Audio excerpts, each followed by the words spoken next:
One day I'm gonna be everything I wanna be. I don't let it get the most of me.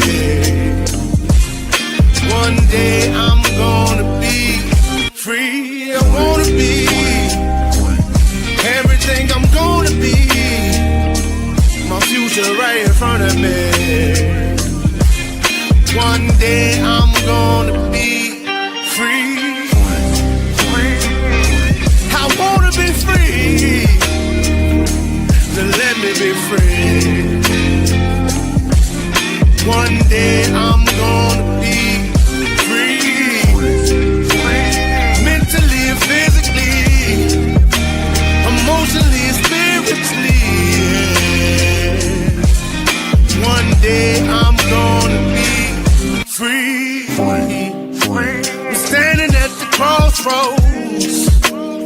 Feeling like a lost soul. Don't know where I wanna go, but all I know is I wanna be free. They're telling me to let it be, but that just ain't in me, no. Jealousy and envy, but all I see is I wanna be free. See everything I wanna be, exactly what I'm gonna be. Don't let it get the most of me. Eventually, I'm gonna be free. See everything I wanna be, exactly what I'm gonna be.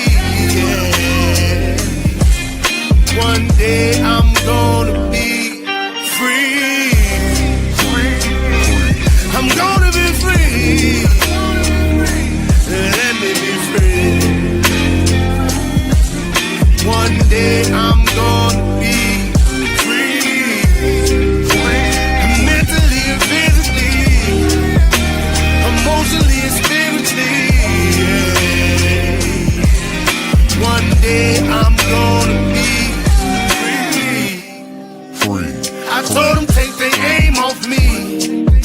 Stop trying to get a name off me. If they would just let me be,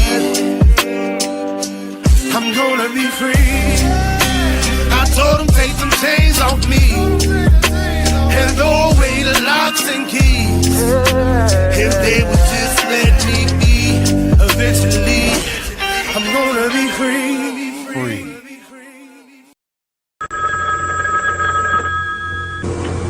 They're back.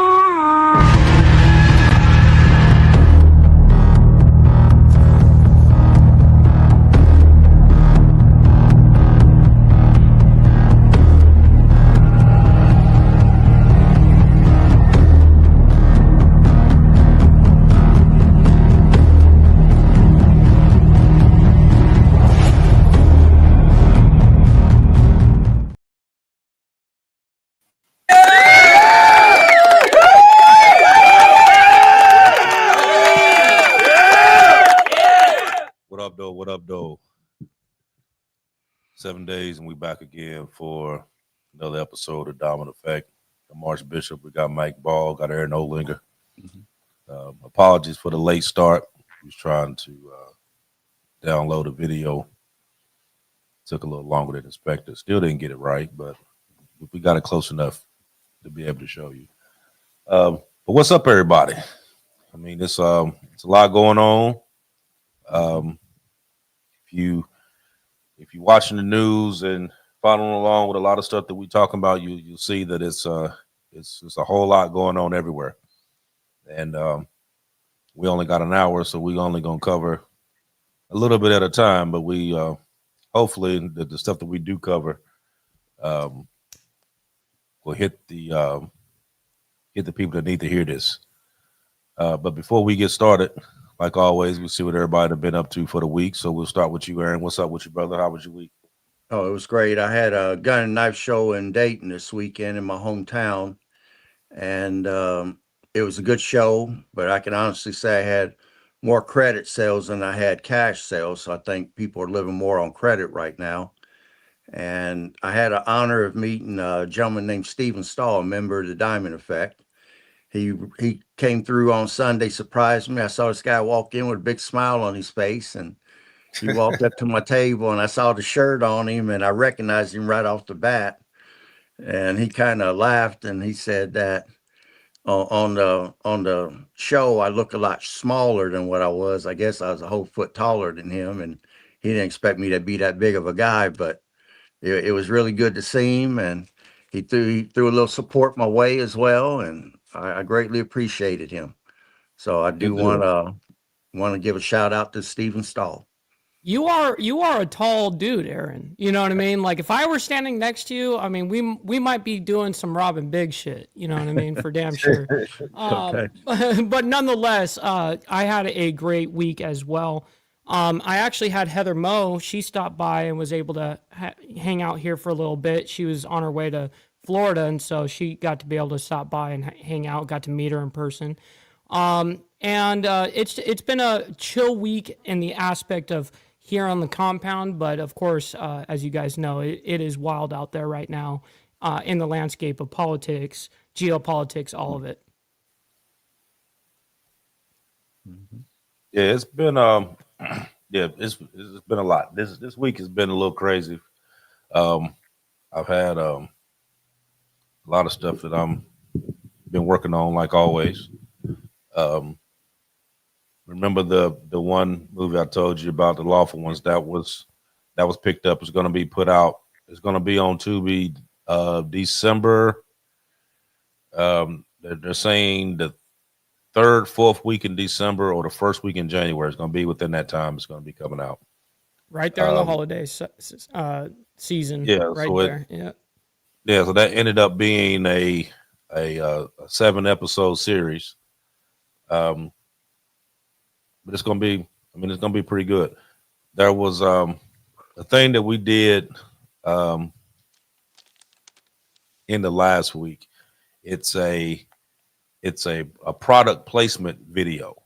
If anybody knows what that is, but just a brief explanation. It's like it's a scene that you put together where you putting in different products, and then those companies you go to and they basically lobby for your business, you know what I mean, to go into these different movies or whatever. And sometimes they'll write you a check for what you're doing, and some of them they give you, the merchandise, whatever. But we did one the other day. And I put a copy of it. I just sent Mike a copy of it. So I want y'all to check it out and tell me what you think. All right, let's do it.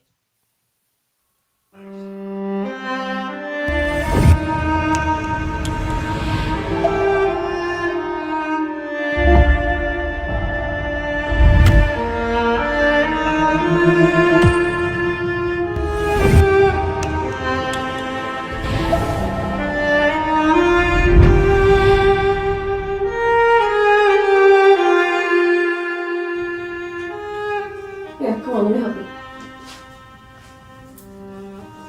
God, you look like money.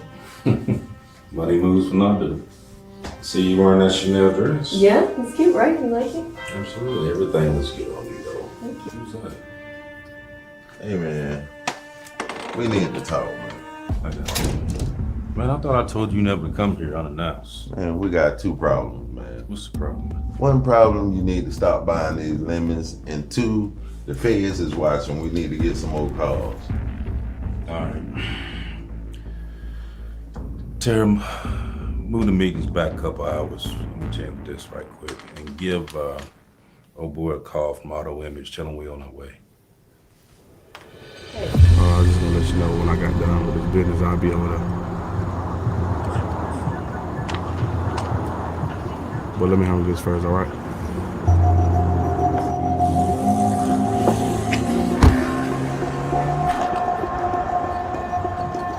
It ain't the Cadillac or Maybach, but it'll do. Come on, boss, man. Moving all store and shit, man. What I tell you about that goddamn speeding? You need to get you some goddamn license. And you need to That's get some what you goddamn sense. One more goddamn time, bro. You better be lucky you my fucking nephew. One more motherfucking time. need. You need to be. do something better with your life and stuff. Don't worry about it. Don't say that man here. You about to Fuck give off him your me, damn man. money, man. You tripping, man. Hey, Bobby. You show that man work for a car lot. Look like he works for Foot Locker. Hey, Bobby. Take care, man. Yes, sir. You already know what they came for. Show them around. Okay, gotcha. Thank you, boss. Welcome. We have everything you need, from Cadillac, Lexus, Rover. You like a man with great taste. What will satisfy you tonight? I'm just trying to disappear in style. Thank you. You've come to the right spot. Let me show you some things here. Now, this here, I can see. Hey, this man, I don't it's think you Lexus. should trust that nigga, man. They look like he sells Big shoes, box man, there. like he work at Foot Locker. Yeah, Lexus truck.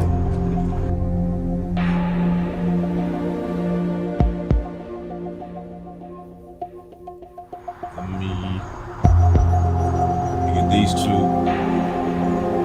One in the front. Give me that one behind it. Great deal. Doing, nephew. Man, you ain't find nothing you like, did you? Yeah, we got something. I'm telling you, man, you can't be getting none of that. Watch the speed. Man, god damn, man. I'm out here in my lemon pepper steppers in the Genesis, and he out here trying to buy a lemon, man. I don't know what you got going on. Next time, make sure you take me to the Cadillac and Maybachs where they got them at. Shit. That is You're pretty- awesome right there. You're pretty good, Bishop. I mean, that's very believable, man. Very talented. Mhm. Yep. Facts. Yeah, that you was, you can definitely tell you're comfortable with the shit. Like, you know, the way that you portray yourself, definitely, it's not like your first day on the set. That's for sure. Right. Yeah, that's a that was a product placement video that they had sent out, and it went to Range Rover, Lexus, a couple of the other products that you've seen on there is who it went to. But they have, I didn't know this. I mean, like I said, I'm learning a lot of stuff as we go through, but I didn't know that they actually had people that's what they did. They went to these different companies and be able to, you know, bring this stuff in. You know, I didn't know special that. agent, like a special agency for just that type of Right. work with. Oh, interesting. That is Right. interesting. Yeah, so that's what so that video ended up getting sent to them, and then they were in the process of going out to these different companies and doing it. So I don't like I said, it was a first time for me doing it. I didn't even know that that's something that they did, but now I do. So it's like an example, like with T-Mobile, for instance, you know, when you hear that particular tone, you know it's T-Mobile, right?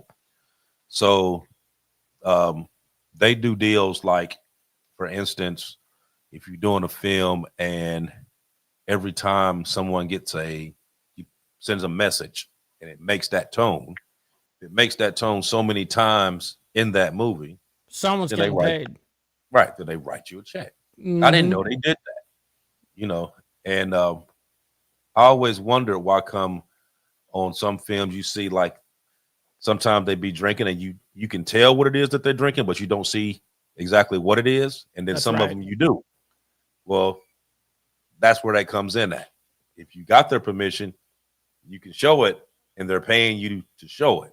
If you don't see it, it's because you don't have their permission and you still using it, but you're not It's showing like when the you're name. drinking a Don Julio glass and if it's showing the actual label, well, someone's getting paid, but if it doesn't, you know, that's an interesting observation. Mm-hmm. Yeah, so that's something that was sent out. Like I said, it was something that was I mean, I thought it was pretty cool. You know what I mean? When they call and ask me Hell to yeah. do it, I'm like, hell yeah, let's do it. But So did you already know all those guys from the cast or no? Yeah, I knew who they were.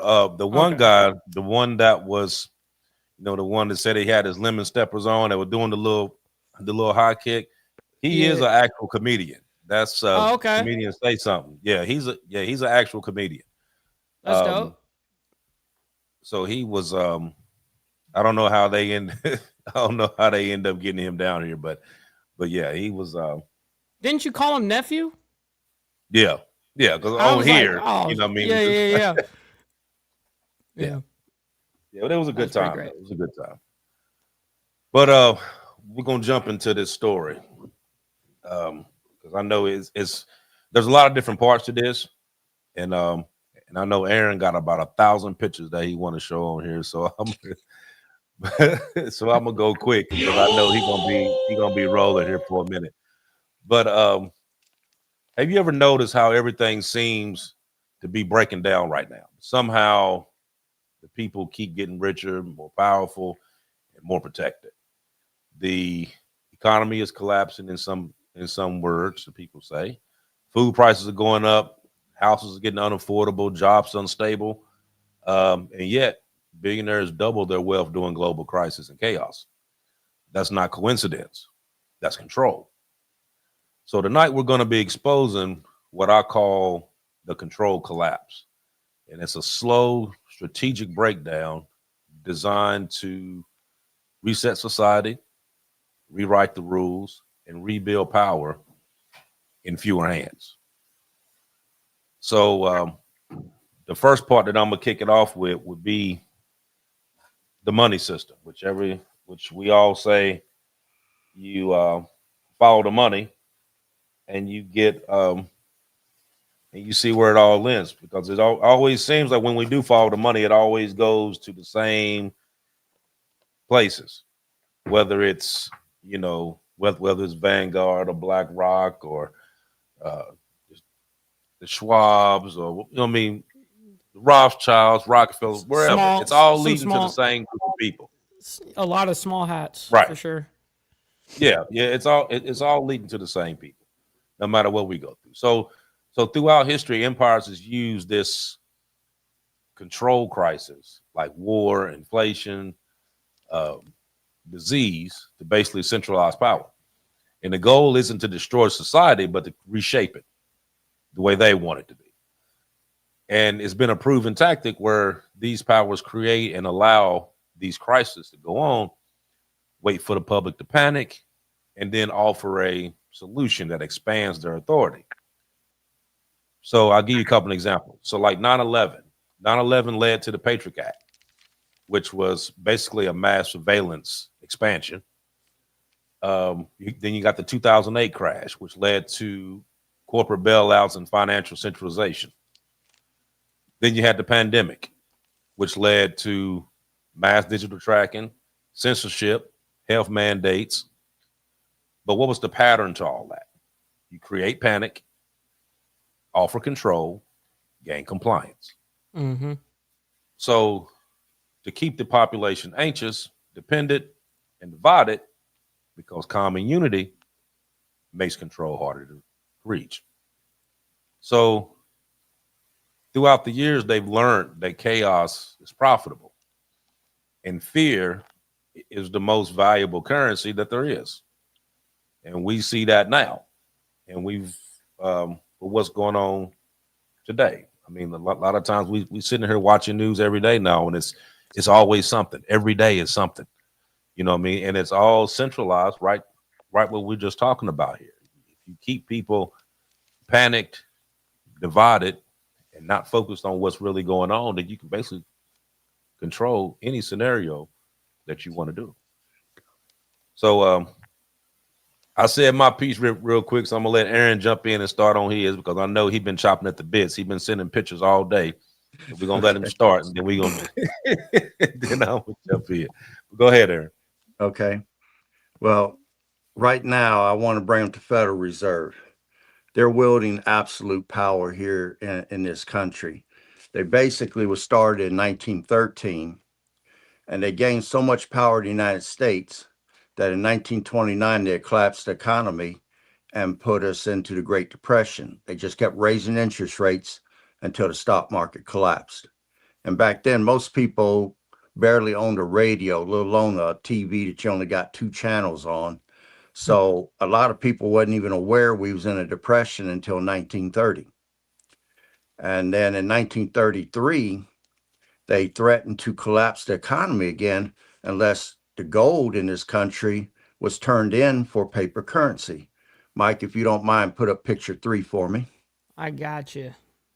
And Okay. bam, it's number And 3. you could see that the president at the time was President Roosevelt. And we were 5 years into the Great Depression. The country was in great turmoil. You had soup lines and everything that stretched for blocks.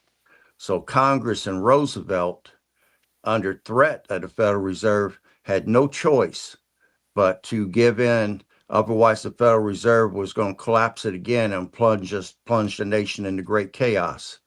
So, as you can see, under executive order, you were told that you had to do it, and it was a $10,000 fine, which during the Great Depression that would probably be equal to 100,000 in today's money, and or jail time or both. Right. So So now gold and silver owning is illegal, right? right at that time, gold was definitely illegal. And what they did was, because the Rothschilds who owned the central banks wanted to do it, they devalued the gold that you was about to turn in. So if you said I had $100 worth of gold, well, they devalued it down to $50 and said, we'll give you $50 in paper currency for your gold.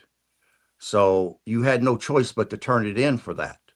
And then after you turned it in, within a year, the Federal Reserve devalued the US dollar. So you may have turned in $100 worth of gold, but you end up with about $25 worth of purchasing power after they got through devaluing the gold and then devaluing the dollar. Now, once they devalued the dollar, of course, they raised the price of gold back up to where it should be.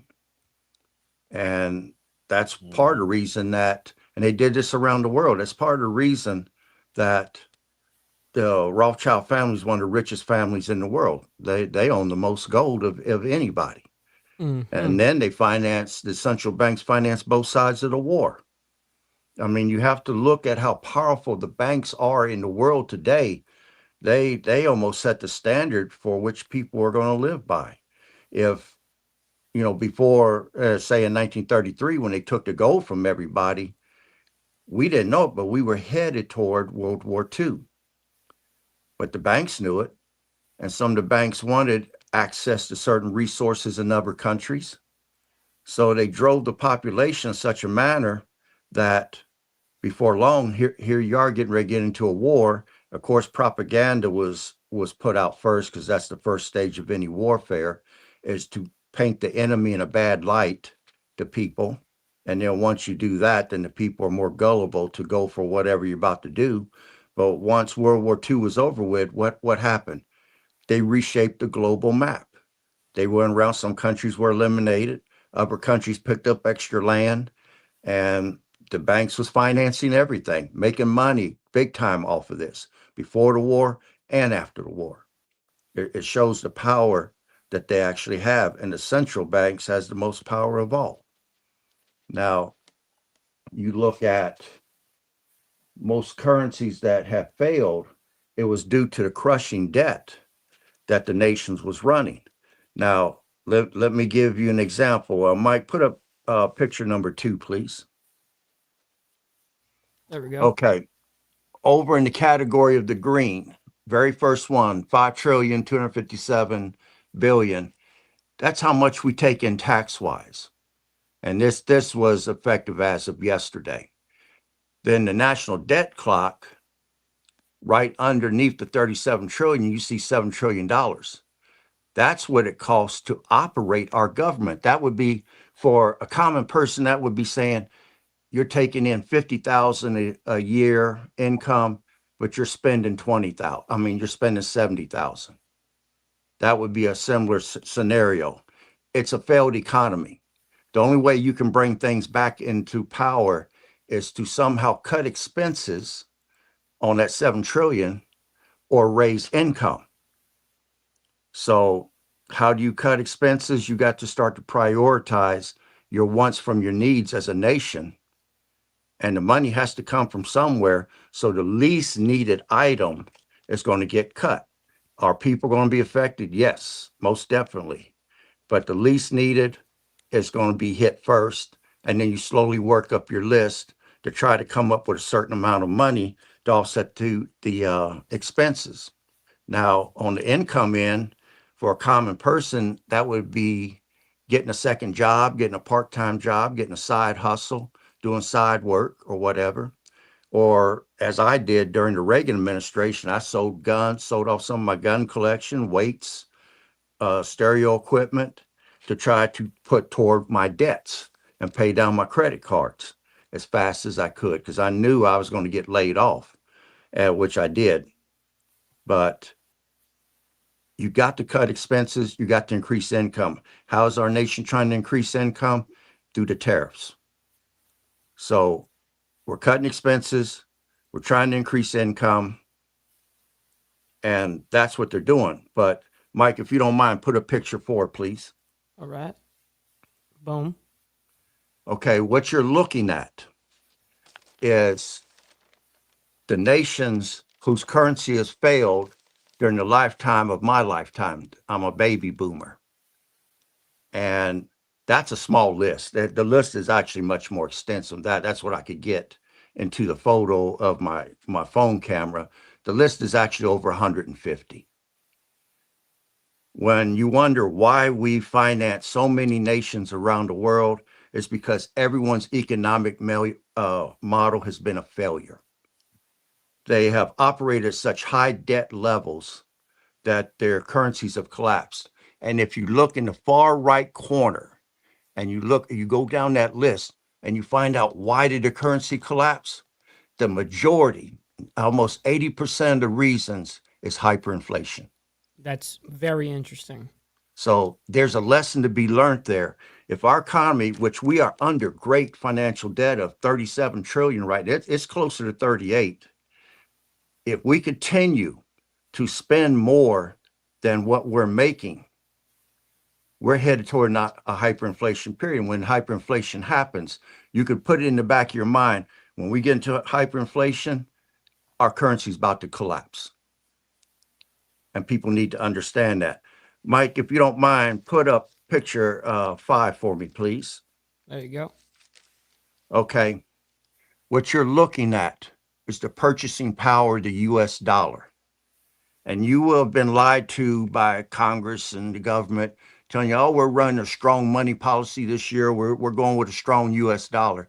As you can see, the US dollar has been losing value from a particular year all the way up to the current. It's losing more and more value. If you know that, if the Federal Reserve knows that, the central banks know that, why are you letting it happen? That's because they already have the CBDC ready to bring forward, the central bank digital currency. This is a controlled collapse that's been designed, and it's on purpose to bring in the new controls, because with each war, with each thing that's happened, certain countries have improved their currency and they put controls on it. Now, the CBDC is definitely capital controlled. It's power. It's all about power with the CBDC. It does not have to be backed by gold to be used. That's what makes it so ideal for the current government or administration to go to it. We don't want to go back on a gold standard. We got off of it in 72 or 73, and China, Russia, and then with the BRIC alliance, they're all going back on it. They're going to rip our heads off if we don't employ gold back into our system at some point or another. But if we quickly go into the CBDCs, if we continue to let the dollar lose value to where it collapses, now we have an excuse to come forward after another Great Depression. We got to let the people suffer to where they're asking for relief. Then we come forward and we put the CBDCs in effect. And under the CBDCs, we're going to cancel the currencies. It's going to force a turn in of all your money. So those who thought that they's keeping a money chest at home, or those with ill-gotten gains got suitcases full of money, if you want CBDCs, you're going to have to turn that in, and then you're going to be questioned as, where does money come from? Why wasn't it in the bank? They can ask where it came from, why it wasn't in the bank. They're going to get to know everything that you're doing. And that's the whole purpose of the CBDC. They're going to be intrusive. They want to control everything. I mean, if I was to loan $1,000 to Mike, they're going to ask me what you need $1,000 for. And then if I transfer that money through the CBDC to Mike, that's income for Mike. And they're going to charge him income tax on it. If I have a garage sale and sell stuff that I've already paid taxes on to buy, that's going to be seen as income. They're going to be that intrusive that they're going to know everything that you're doing. And that's the whole reason why they're bringing this forward. They want to cancel the currencies and prevent people from fleeing with money. Because if you got cash, you can fill a suitcase full of cash and go to another country. But with CBDCs, you ain't fleeing with nothing. I mean, we got millionaires that's come from China over here, fleeing with their fortunes. With CBDCs, they won't be able to do that. You can go to the other country, but they're going to cancel your cash. Your money would be canceled in a push button of a switch. But for right now, I'm gonna stop right there for right now. That's crazy shit. Real quick, I got to read this. Glare 1%er for 12 months, 1 full year, my man, saying crazy idea. Let's get rid of usury. Thank you for the 12 months, man. That's awesome. Okay. So when you was talking about the people that had the suitcases full of money, so they just lose everything? Unless they turn it in, and then they're going to be questioned as to where it came from and why wasn't it already in the bank. If you don't turn it in, you're going to be given a certain amount of time, just like they had a certain amount of time to turn into gold. I think it was 90 days. After that, it won't be, you can't turn it in. If you sat on it, it won't be no good. It'd be equal to counterfeit money right now. I mean, the banks basically finance industry, and they make money off the industries, and then they finance the wars, and they make money off the wars. And the resources of the conquered nations, the banks finance the industry that goes in to steal those resources. I mean, right now we got inflation up, markets are shaking, governments are scrambling to maintain control because Europe right now is on the verge of going under. Precious metals, which they call it the private wave, people are losing faith in the government, and they're going and market investments, and they're going to the private sector, and they're purchasing gold and silver and land. That's where they're going. And anytime you have wars, interest rates always go up during wars. I should have sent you a chart on that because I did see that. But right now, hyperinflation is the result of excess money printing. Now, that $2 trillion difference between what it costs to run the United States and what we got coming in, that $2 trillion, the Federal Reserve is printing that for us. They're obligated to print it. They want to print it because that gives them more control over us. That's a loan to the U.S. government. And right now, the hyperinflation that can happen is a result of excessive money printing, which we're doing, excessive debt, which we are under, and higher interest rates. That's the only thing we don't have to make the formula complete. So, Aaron, on this graph that you brought up, the last one, I can't help but see that the Federal Reserve was, created in 1913, like you talked about originally.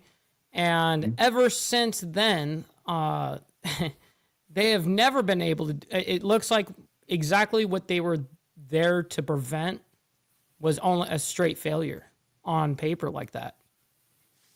That's because they realize that the fiat currencies are imperfect. They give you control. Your self running.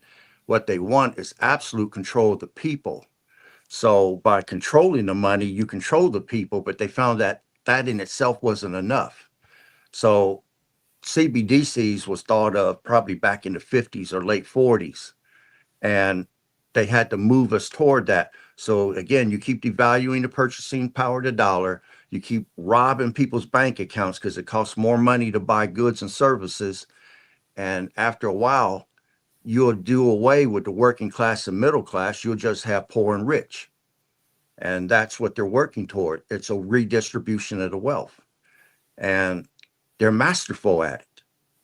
I mean, anytime they have a big meeting at the UN, they always bring in the top financiers around the world because the central banks are wielding that kind of power. They have to have that representation there to figure out how they're going to finance whatever they're getting ready to do. But go ahead, Mike.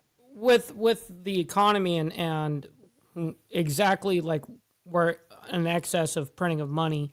I find it just interesting that ultimately this is going to be a failed economy, right? And so we all Yes. kind of know this. The politicians know this. Everyone kind of knows this, and it's ultimately our demise. But Hmm. yet we still do it. Why? Why do? Why do we do that? Knowing how many currencies over 150 have failed in my lifetime, Wow. you'd think that there would be a lesson to be learned from that, but there's not. Everybody's operating on credit. And when they got off the gold system, that gave them the ability to run unlimited credit, Right. and print unlimited money. But sooner or later, everybody realized that. And when you look at gold and silver, silver finances industry, gold finances wars. If we get into a war with China, no one's going to take the Chinese yuan no more. No one's going to take the US dollar no more. If they deal with us and we're in a war situation, they're going to want gold. Gold finances wars. When the South lost, they were broke. They were destitute. They had no gold to continue their fight, to buy supplies and clothing for their people and different things like that. If you're going to fight a war and you're going to fight it and it's going to last any length of time, you got to have gold, because ain't nobody going to take your paper, because they know that you can print it to infinity. Right. It doesn't mean anything. Right. And especially when we lost our one thing that we had that was somewhat backing our currency was the petrodollar. Now, just a little over a year ago, that all changed, right? And we were here to Right. report it and talk about it and the detriment that was going to do to the dollar. And look at the environment we're in now. I mean, we're only basically a year into not having the petrodollar. That's scary times, man, on a grand scale thing. I mean, look, how's it going to affect the U.S. currency in, let's just say, 40, 50 years? And say you got the sovereign debt crisis going on right now in Europe. Europe is in total trouble. All their economic things are failing, and they're getting money from us to keep themselves going. Otherwise, they would have already gone under. And Europe has put capital controls on everything. I mean, look at during, say, World War II, they shut down gold buying where the average citizen was not allowed to buy gold. During World War I, they shut down the stock market to prevent any sell-offs from the public, as they didn't want to run on the banks. And the banks themselves didn't want that. So they got the government to shut down the stock market. I mean, when the crisis brings down government, it's because they can't sell the new debt. And what they do through treasuries and bonds, they sell their debt to try to pay off the old debt. We're so deep in debt right now that we have to sell treasuries and bonds to Germany, not Germany, but Great Britain, Japan, China, and Saudi Arabia. Treasuries and bonds, we have to sell to them to pay the interest payment on our debt, which is 1 point something trillion dollars every month. If we get to where we cannot sell the new debt to pay off or pay toward the old debt, the economy fails. We're falling over the edge right now. But the good thing about it is the United States has the number one economy in the world. If an economic collapse happens, we'll be the last one to go, because our economy is much stronger than everybody else's. Ours is sick, but we're the least sick in the box. Europe is going to go first. And when you see that happening, you know to position yourself and start holding on to your money and start holding on and prioritizing your needs versus your wants, because everything's going to count when that slide starts to happen. Well, shit, I think everyone should be doing that yesterday. You know what I mean? Yeah. Start now. And I'm gonna say this last thing. Your average lifespan of currency, if you don't mind, put back up number 5, if you don't mind, Mike. Of course. Okay. No, number 4. I mean number 4. That's Gotcha. my fault. Gotcha. Okay. Gotcha. The average lifespan, if you look at column 1, 2, 3, second from the right, that's the number of years that their fiat currency, their paper money, lasted. Interesting. Okay. And the average lifespan of fiat currency right now is 35 years. We're well above that. We're at 107 or something like that. So we're a little long in the tooth, and like I said, the Federal Reserve through the central banking system, they're wanting to come forward with their new CBDC currency.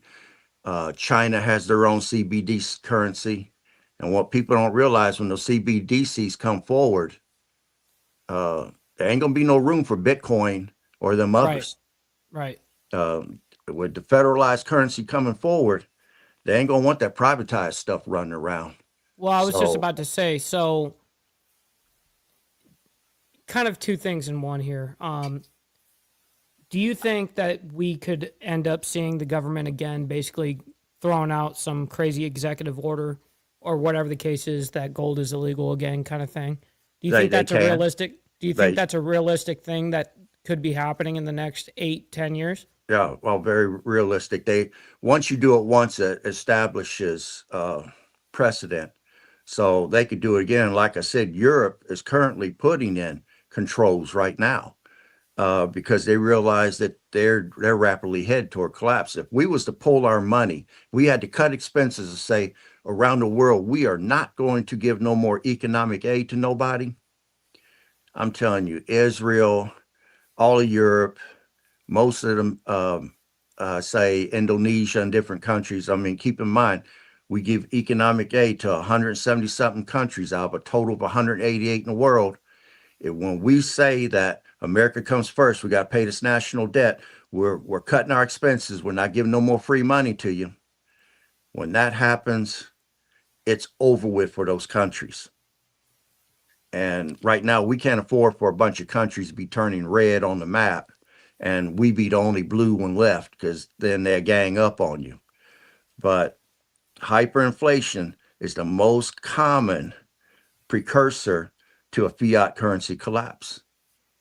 When you've heard of Sri Lanka, South Africa, Argentina, and them defaulting on their debt, that default means that their debt was so damn high to other countries that they had no hopes of paying it. And we just gave, what'd you say, Bishop, 20 million or billion to Argentina here recently, trying to save them. Their economy folded in 85. They've been trying to rebuild since 85, and they still barely making. I mean, 1 ounce of silver that is about $48 and something cent here is worth 75,000 Argentinian pesos Right. over there. That's how bad it is. A dozen of eggs is like $200 because of hyperinflation. I mean, they're leading us down the merry road, but the elite and the banks are making money off of us the whole damn time. I mean, this is a controlled collapse. But let me stop there.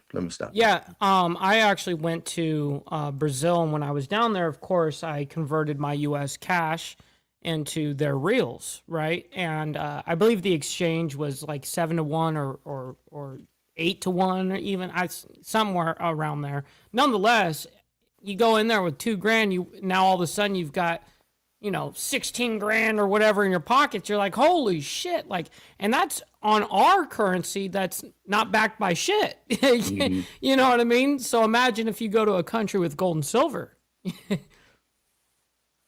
Mm-hmm.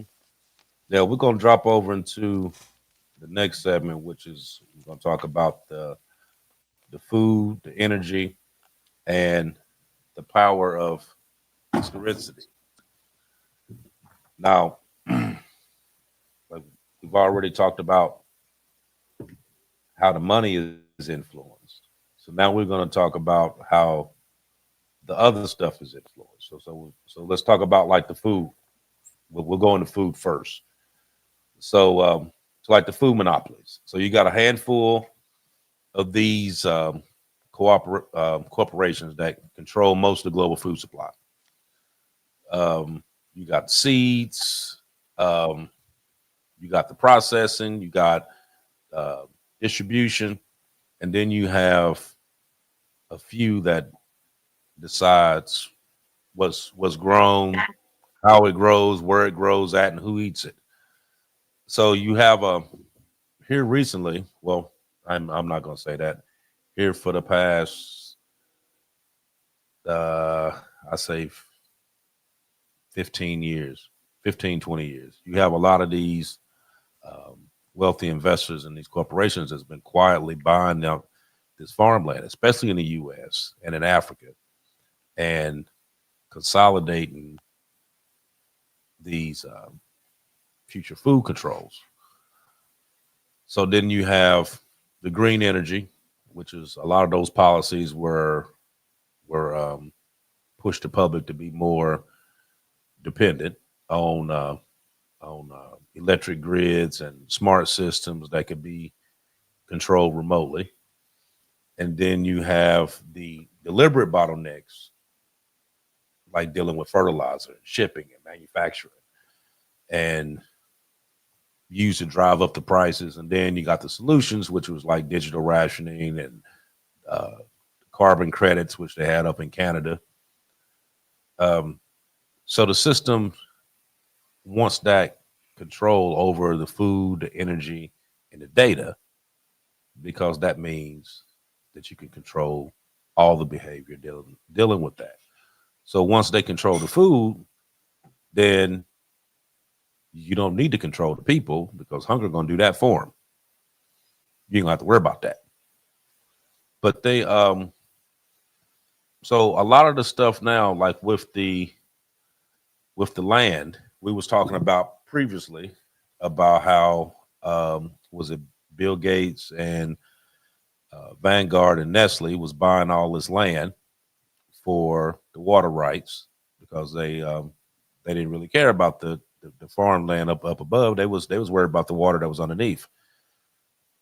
And then I was reading a report the other day where for the past 6-7 years they were actually paying farmers not to grow crops on all of their land. So where they were normally growing, say they were growing corn over 100 acres, now they would tell them like only grow for 50, leave the other 50 alone. So is so when you start talking about there's food shortages, stuff like that. Well, and then you go back and you read this stuff, it's like, okay, so you actually telling these farmers not to grow on all their land like they were normally doing, to cut it in half or cut it in a third or whatever. And then you talk about food shortages. You know what I mean? Now we got, I seen a thing the other day where they was talking about soybean, and about it not being bought, and the prices done dropped, and they're buying soybean from Argentina, and they were taking the soybeans from here, taking it to Argentina, and then selling it there because they wasn't buying it from here. You know what I mean? So it seemed like it's a bunch of stuff going back and forth, dealing with these, with the actual food supply. You know what I mean? But I was still sitting there wondering, like, okay, why would we be going through all of this stuff? But then it hits. You know what I mean? If you can control the farmland and you can control how much is actually being grown, then of course you can easily make it a food issue, where you're saying that this that you're not having enough corn or wheat or soybean or whatever, because you actually paying these farmers not to grow.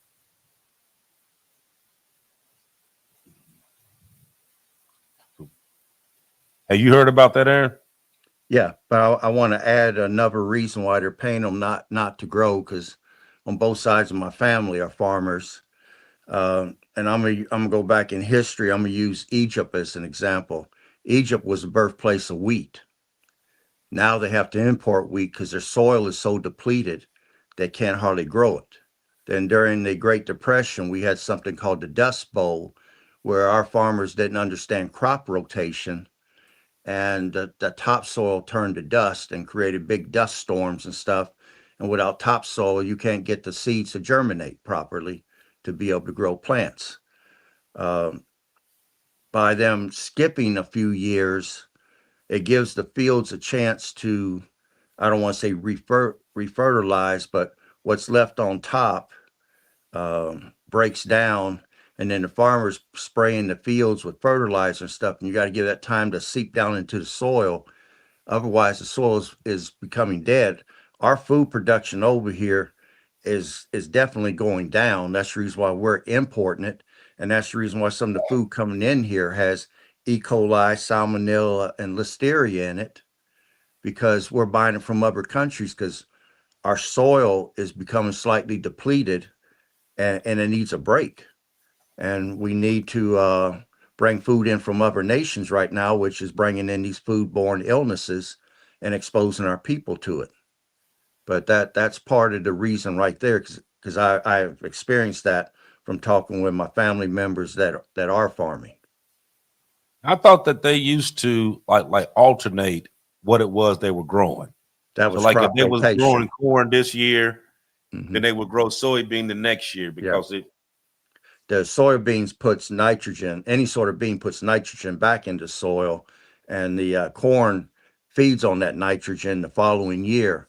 But, depending upon how much, let's say that 75% nitrogen goes back in, and you plant corn, and corn's pulling 100% back out.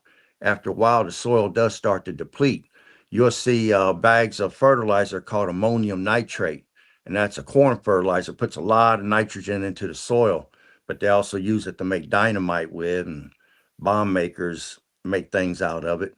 But they'll put that over the fields, and it makes the crop, I mean, corn will look almost 8 foot tall if you got a bunch of ammonium nitrate out there in the fields. I've seen it that tall before, but without it, it's a slow depletion until you get down to almost nothing. Wow. Well, And with the cost of fertilizer being high, that's another thing too that's making it to where the farmers can't grow. Then the cost of feed corn and other feed is making it to where our beef production, we talked about this on a past show, where our beef production in this country is even down right now. And anytime you have shortages in anything, prices go up. Now, can the shortages be engineered, like you were saying? Most definitely. That's a definite possibility there. And if everything is a controlled decline, it's more likely that it is.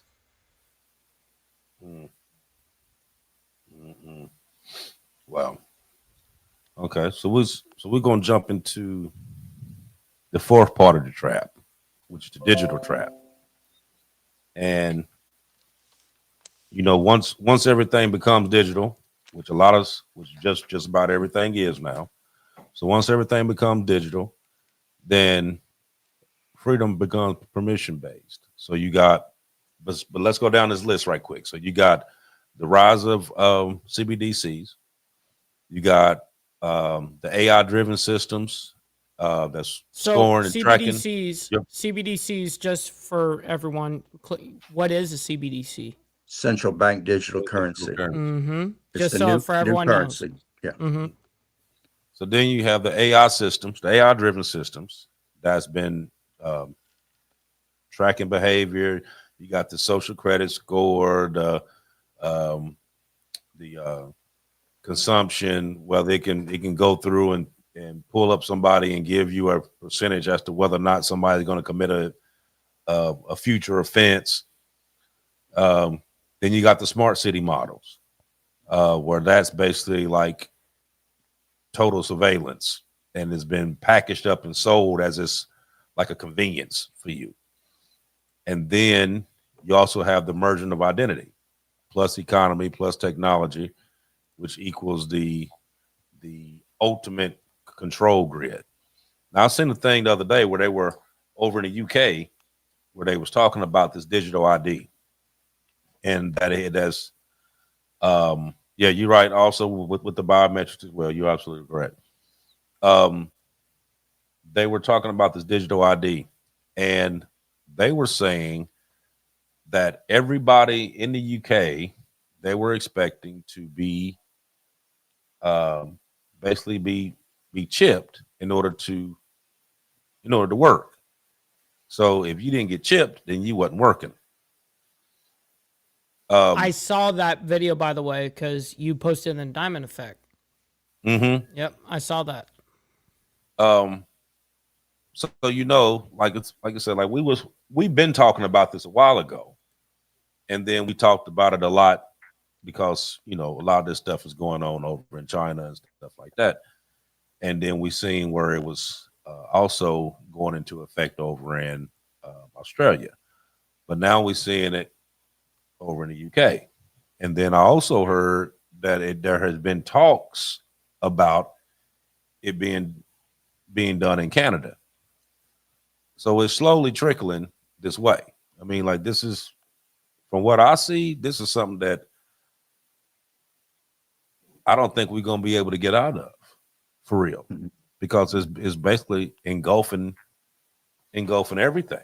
I mean, everything that we're thinking of is exactly, I mean, the way everything used to be is not, what I mean, because you got a lot of these governments and these corporations are pushing this global ID system, and there's linking it to your financial system, the banking, your healthcare, your travel, and then once it's linked, then that becomes like a leash to you. I mean, that's how they are able to control you, because they have everything that they have on you.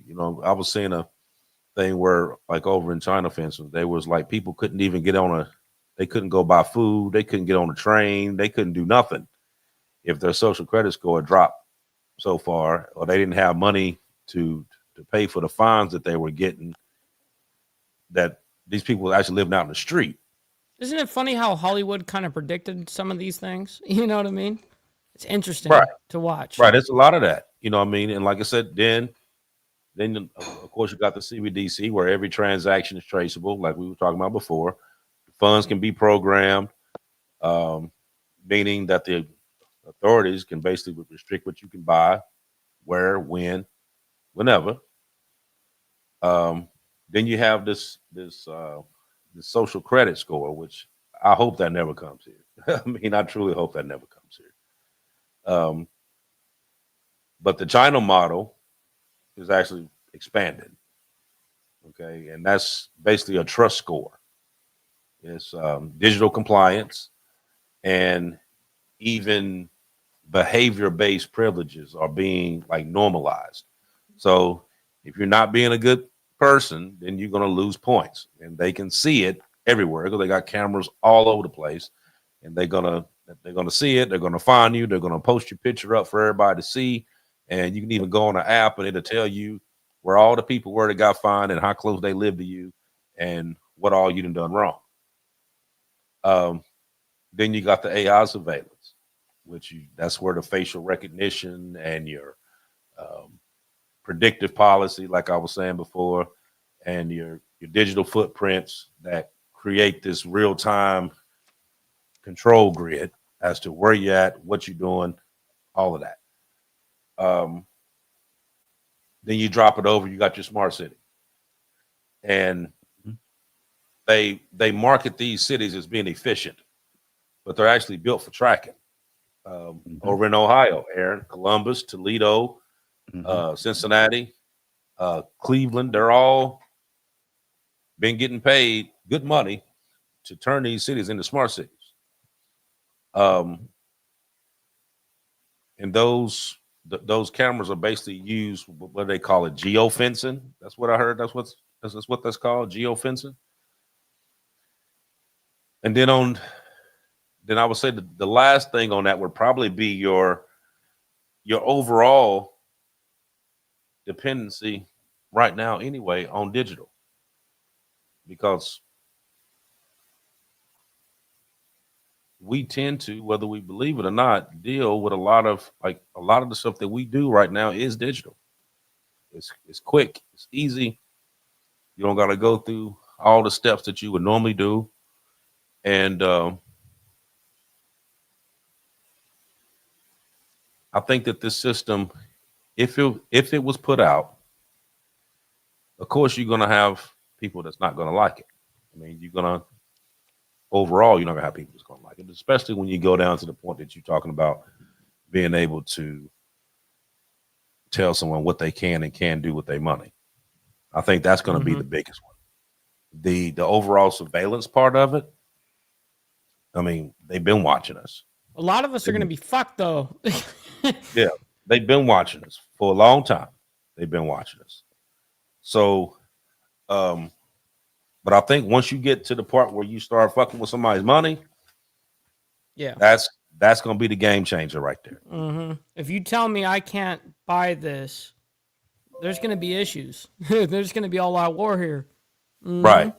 And then I seen this other thing where they was talking about some kind of smart clothes. Have you seen that? I haven't seen Smart that. clothes?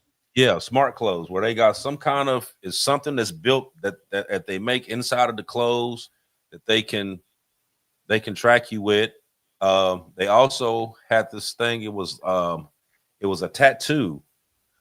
It's supposed to have all this some kind of nanotechnology on this tattoo that you can be. Yeah, I've seen a bunch of this stuff here in the past week. I've seen a bunch of this stuff, and I'm like, where the hell all this shit come from? You know what I mean? But yeah, but I did see the clothing part of it. I seen that on a couple different ones, and they. Well, look at the Meta glasses that just came out from Meta, owner of Facebook, Instagram, Snapchat, all that stuff. I mean, the AI that's built into there is. I actually watched like what that product is and the capability of it. I'm like, holy shit, this is going to be something that just records people's everyday movements. It'll tell you exactly what you're doing. You're doing a little something illegal. You got your shit, you're wearing your glasses. That shit was recorded. You just recorded yourself doing a felony or a crime or whatever the case is, right? So something I've been thinking about. I think with all of this, to kind of wrap all this up, it's all based on one thing, and that's being controlled.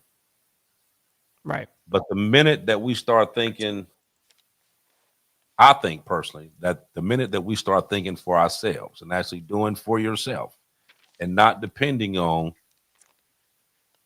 other people to make sure that you're okay, that your family's okay, that you actually being more proactive about getting, dealing with you, then a lot of this stuff would flip. I mean, do I think that they're gonna slowly start moving this stuff in? Absolutely, I think they're going to. And a lot of this stuff is already here. They just haven't put it all together. But a lot of this stuff is already here. But I do think that probably within the next, I say 5 years, within the next 5 years, we'll be having this conversation again, and it'll be because the stuff that we're talking about right now is actually going to be in effect. Including a reset. Right. I do believe that Agenda 2030 is absolutely fucking true. I do believe that. Because they put it out there. Same thing that they did when we was talking about the Project 2025. We were like, oh man, that shit's bullshit. Ain't nobody gonna do that. Guess what? Ding. You got about 47% of it already in. Already. Now they bring up this agenda 2030. I do believe that a lot of that stuff is going to come into fruition. Actually, I found a thing that was talking about. Let me see if I can find it right quick. Dealing with 2030 and exactly what it was that it was supposed to be doing. Tell you what, Aaron, go ahead and say what you was gonna say. Let me find this right quick. Okay. Am I closing now? Or am I talking about what we're talking about? You can talk about whatever you want. I just want to find this right quick because I know I saved it. I'm not going to do the closing yet, but I'm going to say right now, any nation that is going to lead this world into the future has to be number one in energy, tech, and food production. Those three things is going to be key. The negative on the tech is a lot of the tech that's coming out is going to be for population control, government continuity, and being able to control its population. because as resources get less and less, people are going to fight. I mean, there's a video on the internet right now that just behind people, Mike, if you don't mind, put up picture number 1, please. Yeah. Behind this letter going out that some of people's SNAP benefits are about to be cut on November 1st due to the government shutdown. There's stores that are out there, mom and pop stores, as well as Walmart and big box stores, that people are going in right now. And I'm talking in droves, not just one or two, droves of people coming out, pushing buggies that are overfilled and not paying for them. They're already started looting just behind this letter, basically. And this has been going on for a good week now. And we're still a little ways away from November 1st. So go ahead and take it down, Mike. So it says the affected will be approximately 42 million people. Correct. Damn, that is a lot of people that rely on this. Yeah. Now, are those people going to take that sitting down, or are we going to see for the first time in our lifetime in this country food riots in the street? No kidding. You know, will civil unrest start to occur again? And it's behind people being hungry. And I can't tell you of no greater, scarier person than a person that's angry and their kids are starving and they're starving. That person is worse than a zombie in my books. So people need to be aware of their surroundings right now going into next week. Hopefully the government will work something out. There's still time between now and next week. But if they don't, after November 1st, it'd probably be safer to go to the grocery store in pairs or groups of 3, or have your man or somebody with you to guard you when you come out, because it's going to get real sporty out there on them streets. But I'll stop there. Yeah, I was trying to find that. I thought I had that. Sorry, Mike. What was you saying, bro? No, I was just going to say that this is why it's important now and imperative now not to wait and sleep on gold and silver. I don't care. Like, for instance, for me, I purchased kind of at the top of where it was at, and it's gone down since then. But I'm not looking on a short-term basis here. I'm looking on a long-term, and I'm not looking in a year window or a month-by-month window. I'm looking by decades. You know what I mean? And I want to make sure that I'm able to leave something like a vault for my child instead of bearing debt, you know, something that is just a problem that she's going to have to deal with. Of course, I don't want to have that happen. So this is why I say, like I said this at the peak of what the gold prices and silver prices were. I said, don't sleep on it. Get it now. Don't wait. Just do it now for your own security. Don't sit there and worry about $100 here to just get on top of it. Just get it. If you don't own it, or if you don't hold it, you don't own it. So make sure that this is exactly why I never messed around with crypto. I never messed around with the meme coins. I never played with any of it, because if I didn't hold it, I have that old mentality of just like, if it's on a screen, it doesn't mean anything to me. You know what I mean? Because then it could be taken advantage of by the governments or by the companies or whatever the case is, right? Like, at least with gold and silver, you're going to actually have to physically come and take it. Now, let me add something to back up what you're saying. As we saw in, I think it was picture number 4, and like I said, the list was 150 long. Right, on this one. Yeah. Yep. Of currencies that in my lifetime have folded up and have failed. Now, if the news came on every day and you're seeing, well, this month 3 countries have failed their currency, a few more months go by, well, somebody else's currency has failed, and then a year or 2 goes by, well, here's 5 more countries whose currency has failed. It would make you go out and buy gold and silver. There's a reason why mainstream media is not telling you to acquire real assets right now. I mean, it's ridiculous. But if you understand that 150 countries have failed, and you understand why we're supporting them to keep them afloat right now and keep their governments in place, then you would understand the need to have a private asset like gold and silver. I mean, when you saw the chart of how the money was losing value, if you don't mind, put that back up, Mike. Not that one. It's picture 5. I got it. Yeah, that one. Um, you look at how the dollar's losing value, and this, like I said, is a controlled collapse.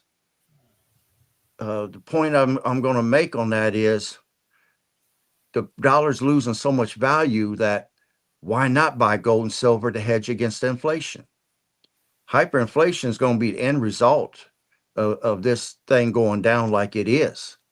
And the states, and I say there's about 8 of them right now that are making gold backs.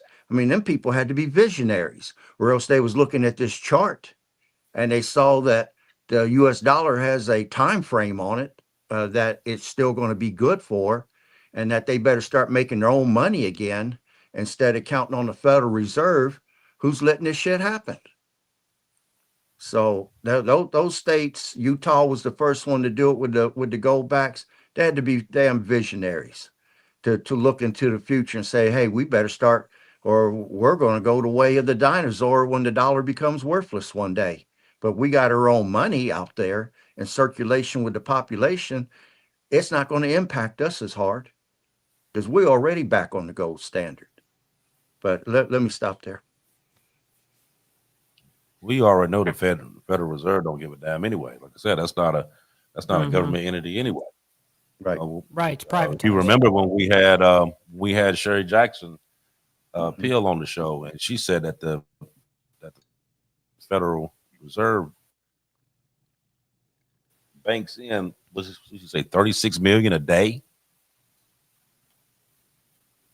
36 million a day is what they bank in.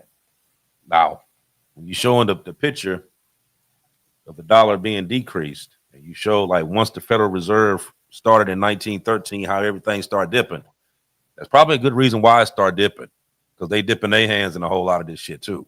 Because everybody that's a part of that Federal Reserve, I mean, their kids won't be broke. Mm-hmm. You know, and Papa did put something on there that made a lot of sense. I was going to ask you about that too, Aaron, real quick before we close out. He said that a crypto would be banned once this CBDC rolls out. Do you think that that's something that would happen? Almost definitely. They cannot afford to have privatized money out there when the federalized money hits the streets. So yeah, I definitely agree with that 100%. That guy's on point. So what would they do with it? Would they clear it out and like put that in your account? So that'd be money that you got, or they just gonna take it? Well, I say it would be confiscated, because back when Europe first got in trouble before they went to the euro, I think they took 10 or 15% of everyone's money out of their bank account to donate to the nation to help save the nations that were in trouble. And, you know, if they can just stick their hands in your pocket like that and seize your stuff, well, what control do you have? You know? So yeah, they're going to take it. They don't have to give you nothing for it. Like I said, they're going to give you so much time to turn in your suitcases of money. If you decide, well, I'm going to hold on to it beyond that date, well, you might as well have Confederate paper cash. I mean, the people that were rich in the Confederacy, when they lost that war, did they get credit for the money they had in the bank? Nope. They were broke and disgusted, and nobody cared. I mean, in the Weimar Republic of Germany at the end of World War II, rich people would push a wheelbarrow full of money to the market, a wheelbarrow full of paper money to buy one loaf of bread because of hyperinflation. Nobody cares. This is going to be survival of the fittest. And if you position yourself ahead, you won't be as impacted as hard as other people will. But this is all going to eventually lead to everybody being chipped with computer chips in their hands. And you wave your hand over a computer screen, it's going to have your banking information, your medical information. It's all going to be controlled by a giant computer underground in Belgium. They call it the Beast. because it stretches for 2 miles. It's a supercomputer, supposed to be able to track every human being on Earth that's been chipped. So you have religious folks saying that they won't accept the mark of the beast, but with the CBDC rollout and what you said about the controls that they're putting in place with the 15-minute cities, if you don't cooperate, they hit a button. They turn your electricity off with these smart meters. They'll shut down your banking. They'll put you in a hurt locker within a few hours of you being a revolutionary. Real quick, Aaron, I want to show you something. I literally asked ChatGPT AI to basically show me a graph of price of gold and our U.S. currency, right? The U.S. dollar. Okay. And this is what it gave me. So this is just showing you on the gold line, obviously, is gold. And this is letting you know that this over time, whether you have those small little dips or climbs, it's better than your currency always. So this is just a super small, like this isn't even shown. This is only for 2025. Imagine if I extended this out for the last 30 years or something. You know what I mean? Right. That's just 2025. And I mean, the handwriting's on the wall. In order for them to bring the CBDCs forward, which they're going to want to do because it gives them greater control, they have to collapse the dollar first. And we already saw by the one chart, it's in a downward spiral right now. But I'll stop there. Scary times. You know what, man? You know, one thing that I find crazy about this whole thing. Now think about this, if you would. All the government officials that are in the Senate, the House, local government, even the president, we vote these people in, right? Mm-hmm. With the hopes that they do what they're supposed to do for us, the constituents, because, as it's supposed to be, like we, the people, you know what I mean? And basically these people that we put in these positions are basically servants of the people, right? Mm-hmm. But now we have it to where you're doing a complete 360 to where now, instead of them working for us, now they want to control us. Let me explain what the way that I look at it is. Someone like me, for instance, who's very America only ideology. If I became president, for instance, that's the kind of campaign I would run on. But naturally, what follows is when you do become president, for instance, well, sorry about your America only ideology. We have handshakes and deals across this world, the globe, to keep this motherfucker running. And this is the only way that this shit goes. So sorry about your ideology, but this system has been built. It's not just for you and your 4 years or 8 years.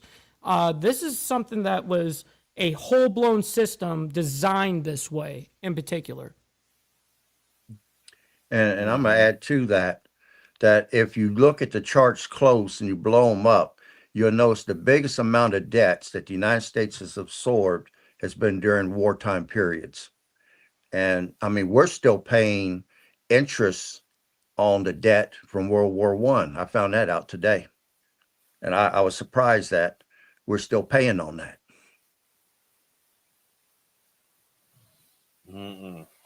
It's something. Well, we're going to keep our eyes on this, and because I'm pretty sure we're going to have this conversation again. I can Definitely. Easily. pretty damn guarantee it. We're going to have this conversation again. But we sit there 119, so we're going to go and drop it down for the evening. Like I said, once again, thank you all for coming out, watching, like, follow, share, subscribe. Please send these videos out to other people that you notice that may not be watching this, because the information that we're putting out here, we're not just doing this for our health. We're not just doing this because we don't have shit else to do. Right. We're putting this out here because we want people to see what it is. Be proactive. Make the changes that you need to make because it's coming. Like I said, this used to be 10, 15 years ago.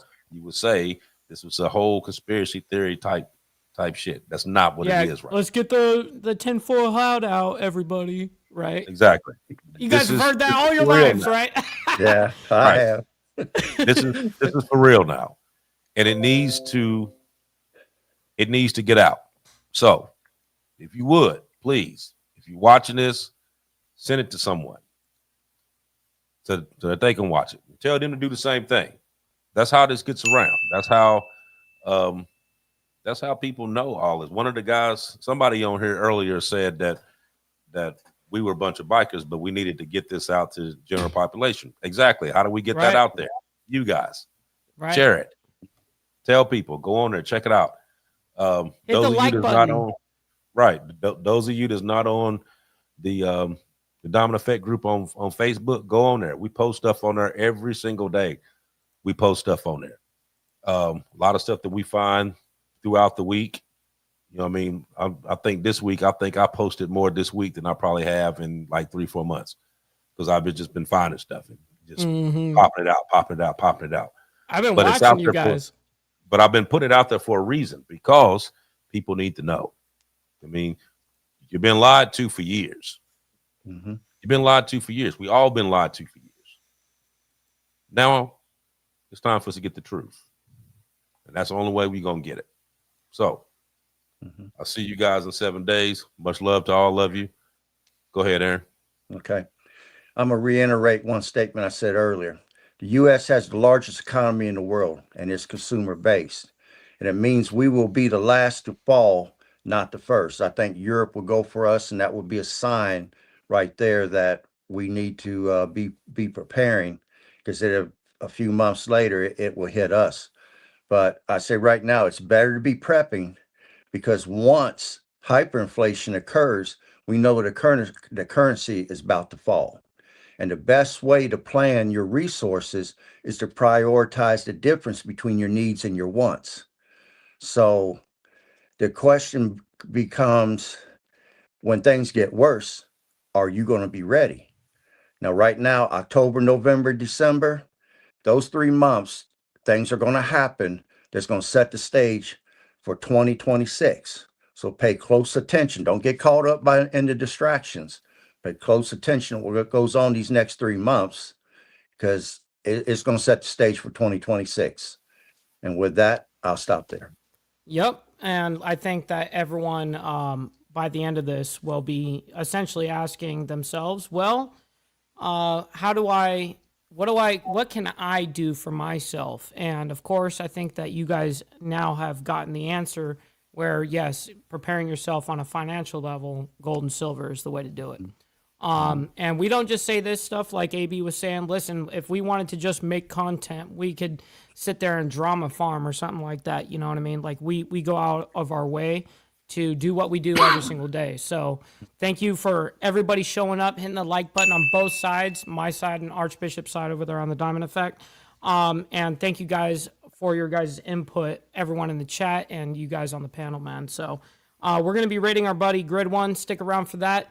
And until next week, in 7 days, we'll see you guys very soon. Much love, honor, respect to everybody.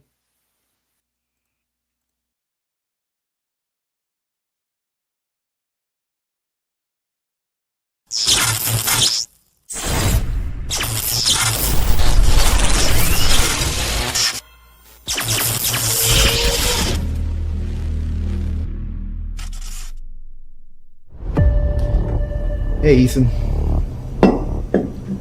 I'm really sorry about your loss. Your granddad was a great man. Damn animals. Hey, you okay? Mind your business. I'll tell you what though, you keep it up with that attitude, you're gonna lose more than just your cool. Ethan Walker? Yeah, what's going on? You're under arrest for the murder of Sarah Davis. Wait. Hands behind your back. I didn't do. Who the hell is Sarah Davis? Your attorney's here. They said that you followed her. They said that 1 hour later she was found dead. I said I didn't do it. All rise. The Honorable Judge Christopher Hayes. We are here in the matter of the state versus Ethan Walker. Are both sides ready to proceed?